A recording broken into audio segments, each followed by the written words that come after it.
Welcome to Stuff You Should Know, a production of iHeartRadio.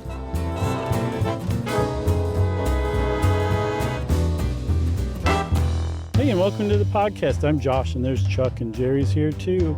And we are saving the day here on Stuff You Should Know. That's right. Chuck, I guess I just said that we're here to save the day, and we are. We're going to talk about the Cajun Navy in a second. But before we do, we just got back from tour, and you did something that I didn't do, and I want to hear about it. Oh, yeah. I got tabbed to perform in the Hanging with Dr. Z show, which, if you don't know, it is comedian Dana Gould has a professional Dr. Zaius of Planet of the Apes costume. Nice. And he just does a straight up late night talk show as Dr. Zaius. That's the only sort of wrinkle to it. And it's a lot of fun. And I was on as kind of a straight guy, you know, I clearly wasn't the improvising comedian, but I did an okay job. Mm-hmm. But Dave Foley of the Kids in the Hall was there. Yeah. And Janet Varney, the great Andy Daly. And I just got to tell you quickly about the night before in the hotel. Yeah. I was hanging out in the lobby with a friend of the show, Adam Pranica, and friend in real life, and our good friend and booking agent, Josh Lindgren, having some drinks, and all of a sudden, Cole, co-founder of Sketchfest, walks over with Dave Foley, and they all sit down, and Dave Foley sits next to me, and we have like a 30-minute conversation. That's so cool. And this is the night before, so when you guys were on stage together, you were like old pals? Oh, there was a familiarity built in. Dave Foley was the nicest guy you could ever imagine. That's so great. He clearly had listened to Stuff You Should Know because he said something about, is Josh here? So he knows your name. Pretty cool. And we're sitting there having a conversation, and all of a sudden I look up, and it's Scott Thompson and Bruce McCullough and Kevin McDonald. Man. And they all see Dave and come over. And this is the first time they'd seen each other. I mean, I don't know how long, but, you know, they were doing a screening of Brain Candy the next night. Oh, cool. And so they were all just seeing each other for the first time that weekend. And it warmed your heart so much seeing how much these guys liked each other and how they liked seeing each other. Yeah, that makes me really happy to hear that they're as great as they seem. Yeah, it was incredible. They were hugging and laughing. And I'm looking across at Lindgren and Adam, and we're both have looks on our faces like, what is happening right now? And Bruce McCullough had one of the funniest lines I've ever seen. You know how you just bag on friends as a rule. Mm-hmm. They're all standing around and laughing, and Bruce McCullough goes, "Isn't it great that Mark isn't here?" Poor Mark. It was so funny, man. It was like the perfect line at the perfect time, and they all busted out laughing. And I got to kind of eavesdrop on their stories, and then the next night, Scott Thompson telling stories to Dave Foley. Mm-hmm. I'm just like a fly on the wall trying to be invisible, just trying to soak in these stories about Lorne Michaels in the early days and like trashing hotel rooms, and it was just great. That's really cool, man. Yeah, I wish you could have been there. That was the only thing missing was you. I wish I could have too, and thank you for saying that. That's nice. But thanks for telling me all about it, and congrats on a great showing at the, what is it, Hanging with Dr. Z? Hanging with Dr. Z. Dana's the best. He's so funny. Is it anywhere like somebody can see it online? I don't know I don't think they shot video for this. I'm curious, but go watch episodes of Hanging with Dr. Z. It's a lot of fun. Okay, cool. Well, that was great. Thank you for telling everybody about it. And I guess now you want to start the episode about the Cajun Navy? Yeah, for sure. Not too long ago in an episode, we had a listener mail that referenced the Cajun Navy. It is not something that I had heard of, even though it has been sort of all over the news. But I don't watch news with my eyes and ears. I generally read stuff. And I guess I just had never read anything about this, even though the Cajun Navy seems like have done a lot of great things. But there's also some criticism. Yeah, it's a good example of how absolutely everything in the United States can become politicized. Yeah, good point. And it is, like, I get criticisms. I also get the praise as well. Like at the end of the day, these dudes, as you'll see, are putting their lives on the line to help other people. That's right. What we're talking about is a group of men and women. Now there are many different groups, but it's been dubbed the Cajun Navy, and it sprang from Hurricane Katrina when they were like, hey, we need more help. We need help beyond FEMA in this case. It's so devastating. we know that you've got boats, you got airboats, and you have the will, people of Louisiana.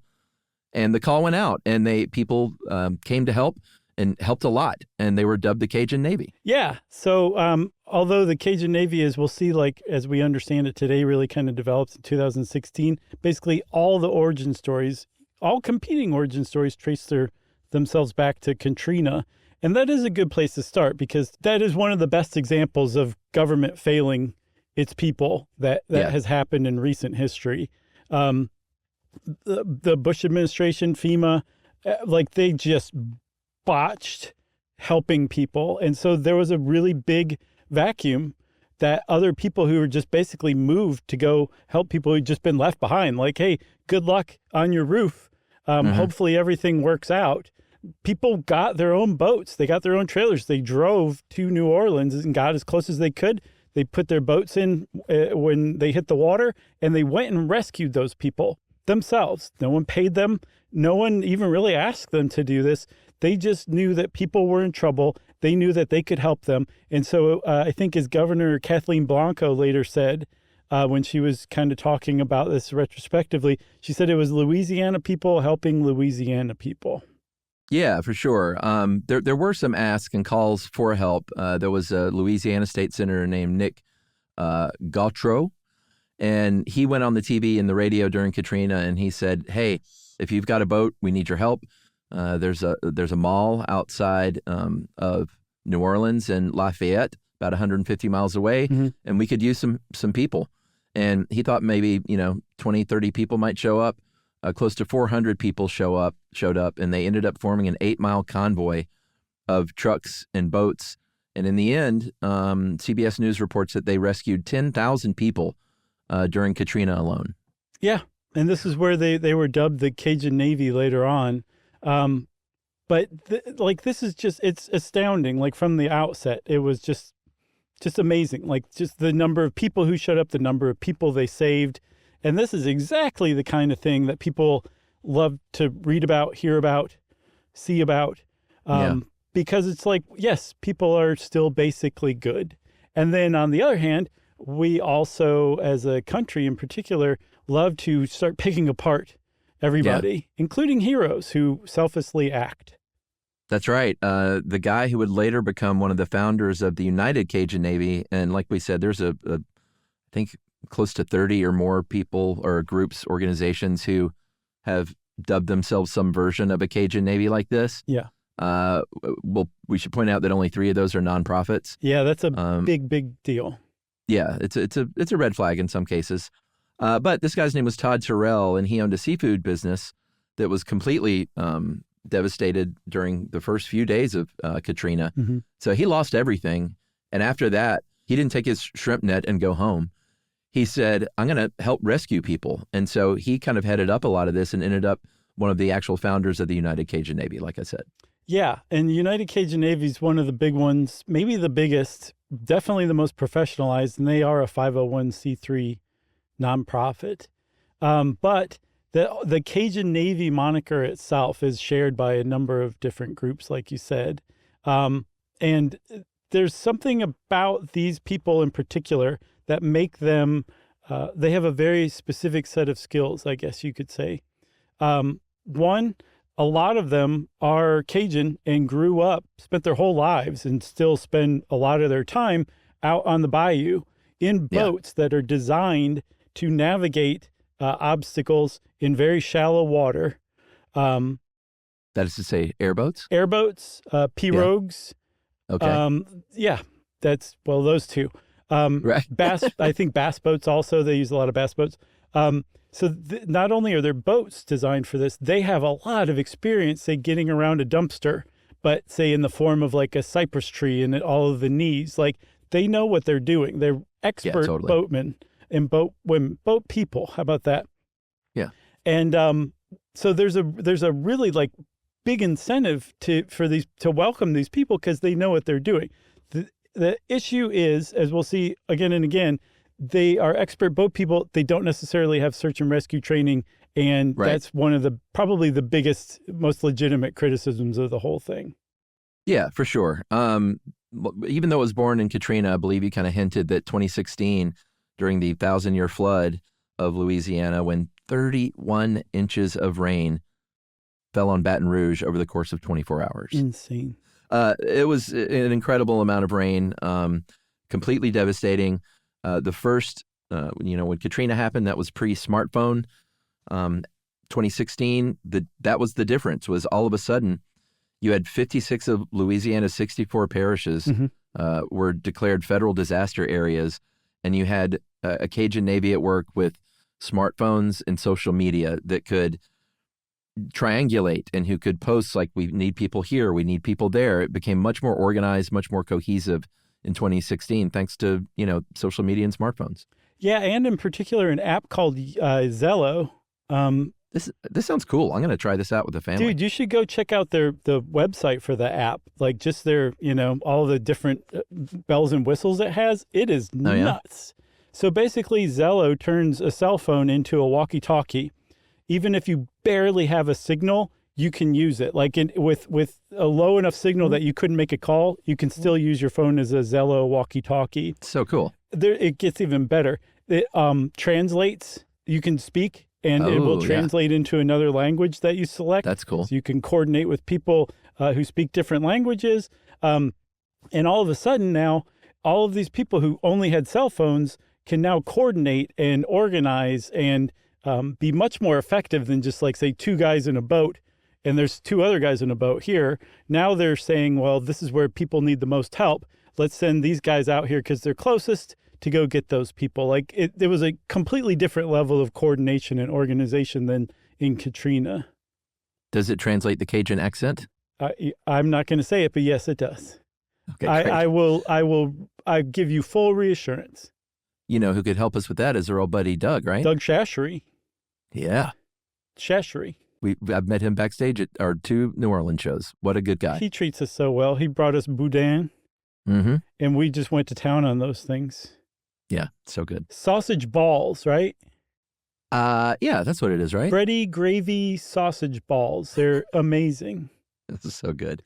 The Cajun Navy these days, though, is a big deal. Like you said, like the 3 like super legitimate, and I'm not saying that none others are doing good work, but the 3 nonprofits are like big time. They have multi-million-dollar budgets now. They have chapters all like even in Hawaii. They have them all over the country, and they are funded by charitable donations. They're staffed by volunteers, and that seems like a good time for a break. Good intro. I agree. All right, it's an early break, but we'll be right back.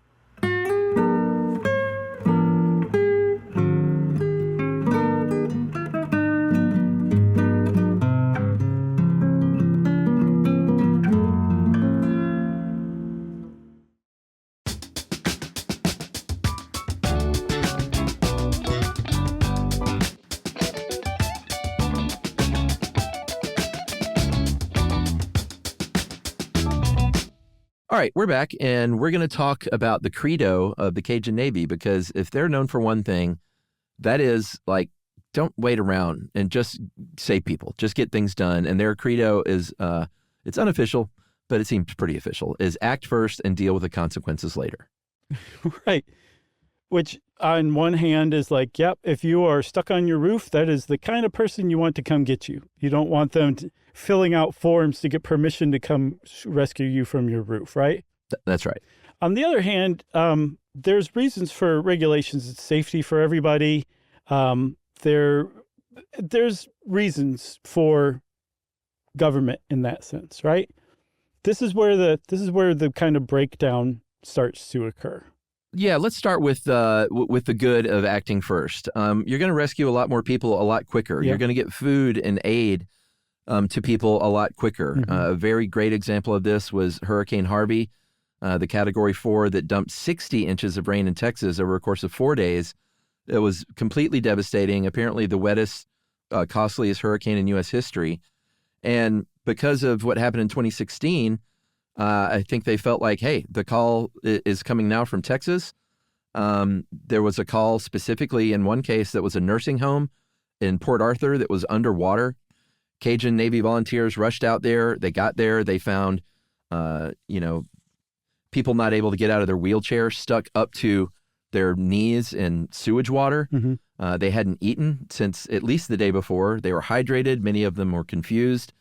And it kind of came literally to blows when a Navy volunteer named Ben Husser went to get these people out. And the director was like, our corporate policy, sir, says it has to be a National Guard evacuating us. Right. And so Ben Husser said that he beat the hell out of this guy. He drew his gun on him at one point to basically say, you need to get out of my way because we're evacuating these elderly patients who you're clearly neglecting. And they did. They ended up evacuating this group of nursing home patients, got them to, I think, a bowling alley or a movie theater, both which were turned into basically emergency centers for people, shelters. And this story is tailor-made for social media, right? Oh, yeah. One of the reasons why it's tailor-made for social media is because it only presents one side, and it presents like what seems like the morally correct approach to this situation. Just like anything, there's another side. Nothing is black and white. And so this nursing home director, in one sense, yes, he was following his corporate orders that he was not supposed to let anybody else evacuate the patients, but he was responsible for these patients. On top of that, there are studies that show that evacuating elderly and medically frail people can actually be deadlier than having them shelter in place. That's even if you're evacuating them ahead of a storm. This was in the middle of a storm that these elderly and medically frail people were evacuated. And then thirdly, these Cajun Navy guys showed up. They don't have like ID cards that say Cajun Navy signed by the governor of Louisiana. They're just some dudes that showed up, one of which pulled a gun on the director of the nursing home and said, we're getting these old people who you're responsible for out of here. Get out of our way or we're going to beat you up and shoot you. So like the Cajun Navy is just such a great flashpoint because it's so easy to almost cartoonize what they're doing for better or worse, and just completely ignore the reality of the situation. And I think in that sense, it's just so worth talking about because it's an exercise in how much emotion and just dumbness we put into evaluating stuff and how tribal that stuff makes us. And that this is a great example of saying, here's something people are doing. Here's the problems with it. Let's figure out how to work everything out together so that they can still save lives without the downsides that are clearly inherently posed in this. That's why this Cajun Navy story is so, I find, important. Yeah, absolutely. And, you know, as far as kind of seeing it both ways, that happened all the way up to the top of the ladder. Donald Trump became very I guess briefly attached to John Bridgers, a founder of the Cajun Navy, specifically Cajun Navy 2016, which is its own group. Right. Invited him to the State of the Union address in 2018, had him up there when the Houston Astros visited the White House after they won the World Series. He called out the incredible Cajun Navy. And then, you know, on the other hand, was quoted as sort of saying like, hey, stay in your boats. Like these guys are out here trying to impress their wives and let the professionals do their work. And I think that just kind of illustrates how each side has a leg to stand on, you know? Right. Like, sure, you want to rescue people, but as we'll see, you know, the rules and regulations are there for a reason, but sometimes it's just dumb red tape. It's like, it's hard to kind of come down for me hard on one side or the other, because on one hand, you have a group that a lot of this comes from sort of an anti-government sentiment, if not anti-government, maybe be very distrustful of the response to natural disasters. But then when you see botched responses, you can see where they're coming from. Yeah. I mean, as far as how these people's direct experience with FEMA was in Katrina, I think George W. Bush put it best when he said, fool me once, shame on you. Fool me, you can't get fooled again. And that's essentially what happened. FEMA fooled them once, and they have never forgotten it. I thought that was Roger Daltrey. No. That was pretty good. Won't get fooled again? No. Here's a quote from the vice president of United Cajun Navy, another group. Brian Trasher said, Katrina is what ultimately showed us and the world that really people, even in the richest country in the world, people cannot rely on their government to save them from the weather. If a flash flood hits your house and all of a sudden you're on a roof, you're not looking around for FEMA because they're nowhere around. And a lot of this goes back to not just a distrust of the official systems, but sort of the shame of a nation. Like, you got the richest country in the world that's not able to save their citizens from a flood, or people that need to rely on the donations of their friends and neighbors to get over cancer without bankrupting them, you know? Right. Yeah. And that's definitely a supported and supportable viewpoint for sure. How about this? We'll take a break and we'll come back and we'll talk some more about the Cajun Navy. Let's do it.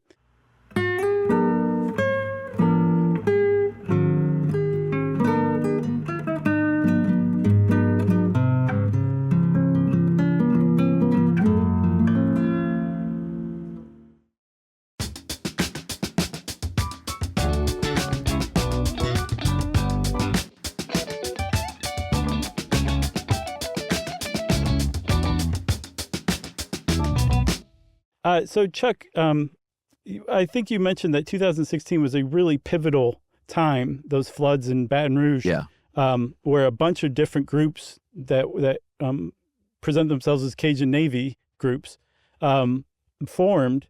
And as some of these groups really started to emerge, in particular Cajun Navy Relief and United Cajun Navy, they started to organize, they started to form 501c3s and accept donations and show up more and more frequently at natural disasters. They started to get more pushback. It went from just some guys with boats to this is an actual organization showing up. Right. And what they're organizing, they're helping, but they're still, as far as we, the people who are professionals at this stuff are concerned, just some guys with boats. And there was, I guess, tension that started to arise. Yeah, for sure. Amanda Faulkner was a spokesperson for the Coast Guard, I believe, that said, we have plenty of boats. We don't need more boats. The Coast Guard has all the boats that we need. We know when it's safe to get them out in the water. At one point, do you become a liability is basically what people started asking. Or when are you in the way? When are you creating an unsafe situation? Mm-hmm. Or like you said with the people in the retirement home, like maybe, if there were 15 of them, maybe 13 of them, it was great to get them out of there. But what if 2 of them had very adverse health outcomes because of that rescue? Right. And also you have not received medical training to evacuate people. The National Guard, who are supposed to evacuate these people, do get medical training. Like, there's just a lot of arguments that you can make against it. And some government agencies have started to make those arguments against it. And you can say, well, yeah, these guys are upset that their turf is being stepped on. And even worse, they're being made to look ineffective, uncaring, and just basically concerned with bureaucracy, not saving people's lives, which is what the Cajun Navy is all about. Well, yeah, and especially if it's a situation where you're rescuing people in Louisiana and a group of Cajuns on an airboat show up, they may be just innately more trusting of them than when the FEMA truck pulls up, Yeah, for sure. Like, they're locals. And, conspiracy started springing up that, like, FEMA was actually, I think this was in Helene. Yeah, in Helene in 2024. Started in Florida, went up through the East Coast into the Appalachian Mountains. Just nuts. Killed a lot of people, 250 people, and I think it was the deadliest hurricane since Katrina. And this is when conspiracy started to spring up and words getting around that FEMA is the government's using this as a chance to seize your property so they can have and own your land. Right. And just like how in 2016, social media helped a lot of the Cajun Navy organize and be more effective, this is a great example of how social media helped the whole system just break down all the more completely. Because if you have people who actually believe that these government agents who are now there, like, I saw a FEMA truck, FEMA's here, and that they're actually going to try to steal your land, maybe kill you, and you're already under the stress of your house is underwater because of a natural disaster, that's going to create a climate that you don't really need. That's not the Cajun Navy's fault. Right. You can't really lay that on them. The point is that in that kind of climate, they become all the more vital. But at the same time, them pointing out the failures of the government just by them existing becomes all the more pronounced as well. Yeah, and boy, I hope what doesn't happen is that the Cajun Navy doesn't roll in here and disparage or more organized governmental efforts at the same time, you know? The ones that I saw, the ones that like you could feel comfortable donating to or good about donating to, don't. Okay. No, that's Not actually yeah, a yeah. pretty good sign. I think if you actually are looking at a Cajun Navy to donate to and they do that, then you should probably keep walking.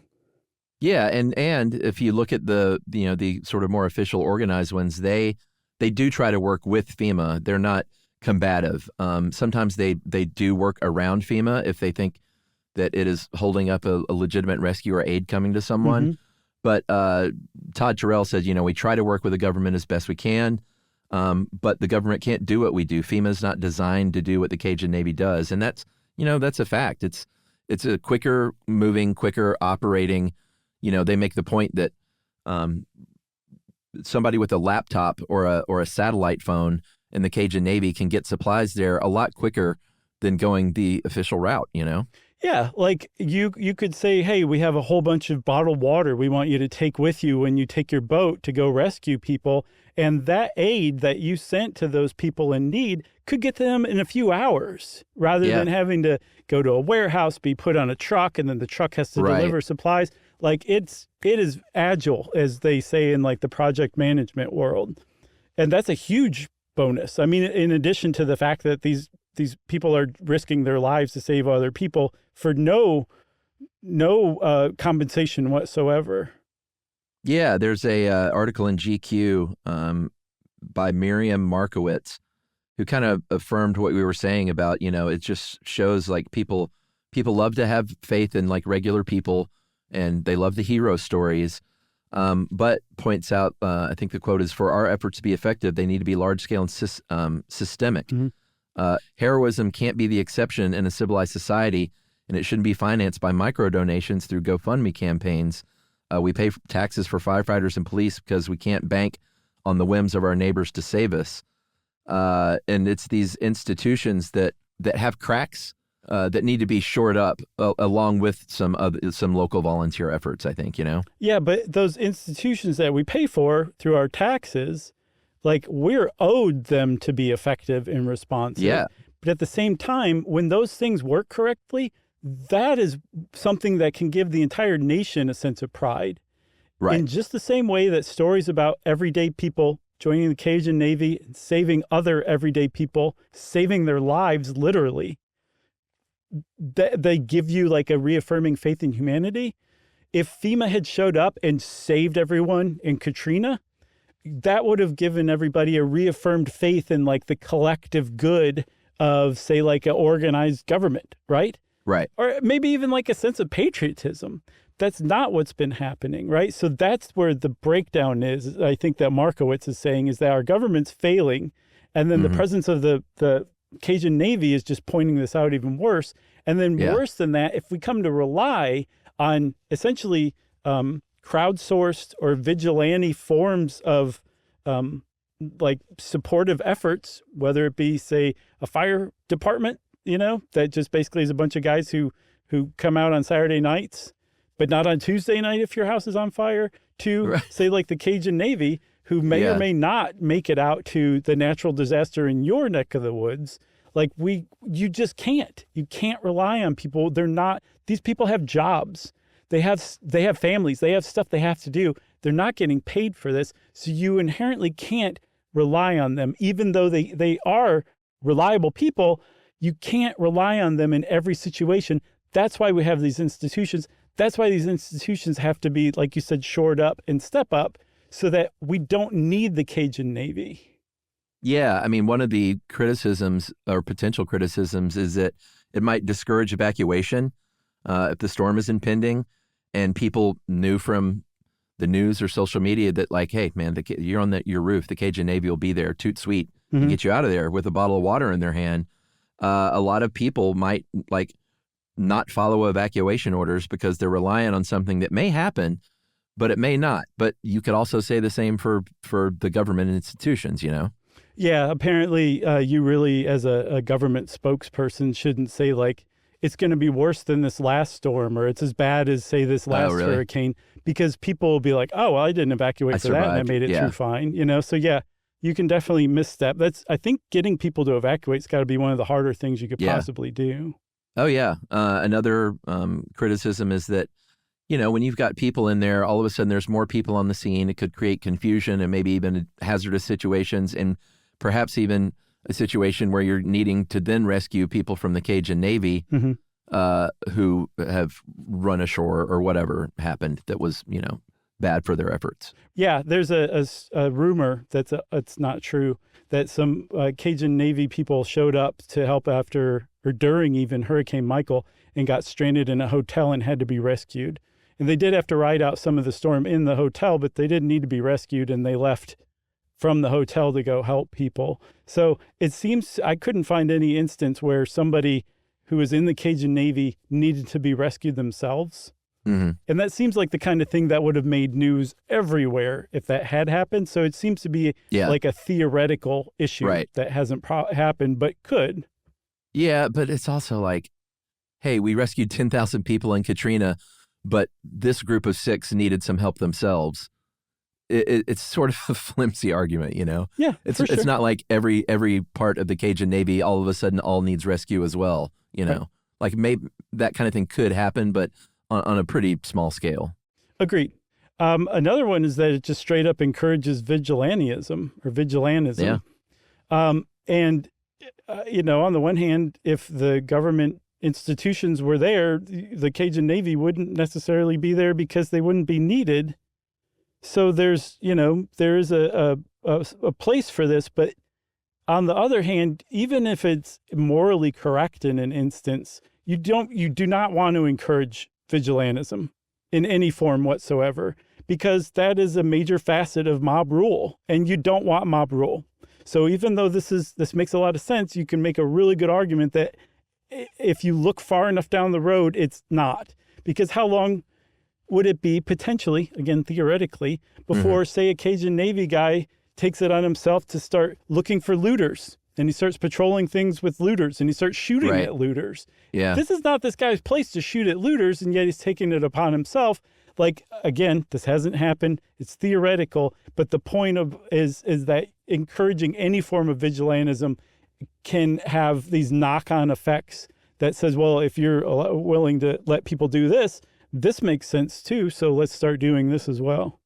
Yeah, I mean, that sort of, I could see that happening because we've seen it happen with the strapped neighborhood watch situation. Sure. Yeah. And it's not hard to draw a line there. So, yeah, I see where you're coming from. My big thing is, like, to think about the legal liabilities. I don't know how it works when you're an official nonprofit, you know, with multi-million-dollar budgets. You're way more official, but what if you're just one of these other sort of startup Cajun Navies, and something happens where you cause the loss of life, or you cause something terrible to happen, like the liability, the legal liability, and the sort of ethical and moral liabilities there are pretty tremendous. Yeah, I think people who are, like, say, working for a state agency or a government agency or like the National Guard, they are immunized from civil lawsuits for, like, if somebody gets injured while they're rescuing them, you can't sue that person. That's not true for the Cajun Navy. And that's actually one argument for solving a lot of these problems, is enticing them to kind of become more part of the larger search and rescue community that responds to natural disasters, to coordinate more with them, still be a Cajun Navy, but come here and get training. Come here and figure out how you can coordinate with us for all of us to be the most effective. And in return, we'll extend this legal immunity to you when you're operating in these natural disaster areas. Yeah, but then the headline is government ruins Cajun Navy. Right. I think that's why there's some resistance to it. But I believe both the Cajun Navy Relief and the United Cajun Navy both require their members to undergo training. Yeah. Like official training, I believe. And they do, like you said, tend to coordinate with responders more than just like go out and say, "To hell with you, I'm going," you know? Yeah, and I'm sure this was not that long ago that all this started up. I'm sure as it grows, if it's allowed to grow, it will become more rigorous in the training, and because they're out to do good. They want to do good things and they want to solve problems on the ground. So they're not like, yeah, we don't need no training. Like I'm sure given time and, the donation of funds coming in, they're trying to do just that, I imagine. Right. So there are, again, I think you said most of them are for profit. There's some that are nonprofit, and two rise to the top again, United Cajun Navy and Cajun Navy Relief. On Charity Navigator, they have 85 and an 87 rating respectively, which is pretty good. Charity Navigator says you can donate to these groups with confidence, right? Yeah. That they're going to use your money wisely. I didn't see on Cajun Navy Relief, but I'm guessing it's the same. United Cajun Navy, their officers, the people who run the show, get $0 compensation. Wow. So you don't there are groups of these people who are genuinely dedicated to this, who are doing it right. Then there are others who are like getting arrested for fraud. So do your homework before you make a donation. But if you feel moved to donate, go donate. But just do a little bit of research first. Don't listen to somebody on the internet who says, stay away from this group because this group's better. Go do your own research. And Charity Navigator is usually a pretty good place to start. Yeah, totally. You got anything else? I got nothing else. This is a rare shortish long or a extra sized short. Nice. Well put, Chuck. Yeah. Since Chuck said what he just said, I think it's time for listener mail. We're going to forego listener mail this week just because we wanted to take a quick moment. We just got back from our first tour in a year and a half. Mm-hmm. Back out on the road doing shows in Denver and Seattle, Washington, and San Francisco, California. So great. Just wanted to thank everybody at the Paramount Theater in Denver, the Paramount in Seattle, and the Sidney Goldstein, and SF Sketchfest, who always does such a great job. I feel like we don't often thank the people there that put these shows on, and the crews were all great. The people that came out to see us, thank you so much. It's hard to part with $1 these days. I know times are tight, so we really, really, really means a lot that you would spend some of your money to come out and hear us talk for a couple of hours. Yeah, and your time, and just leaving your house is an ordeal these days anyway. So we genuinely appreciate everybody who came out, and that was really a great way to get back on the road after 18 months, It was a great welcome back, so thank you guys. It was a lot of fun. The show is really fun and great. And we say this also as a reminder that we'll be doing shows in Madison, Wisconsin, Chicago, and Akron, Ohio before hitting the road for Canada this summer. And there's still plenty of great seats. And like I said, it's a fun show. There's a lot of bad stuff in the news going on, and it's nice to go sit around for a couple of hours with a bunch of curious, smart, compassionate people, which is the stuff you should know, Army. That's right. Well put, Chuck. Yeah. If you want to get tickets or whatever, I think we basically have a clearinghouse on stuffyoushouldknow.com, and you just click on the On Tour tab, and it will take you to heaven. Yay. If you want to get in touch with us in the meantime, you can send us an email. We always love it when you send us an email. Send it off to stuffpodcast@iheartradio.com. Stuff You Should Know is a production of iHeartRadio. For more podcasts from iHeartRadio, visit the iHeartRadio app, Apple Podcasts, or wherever you listen to your favorite shows.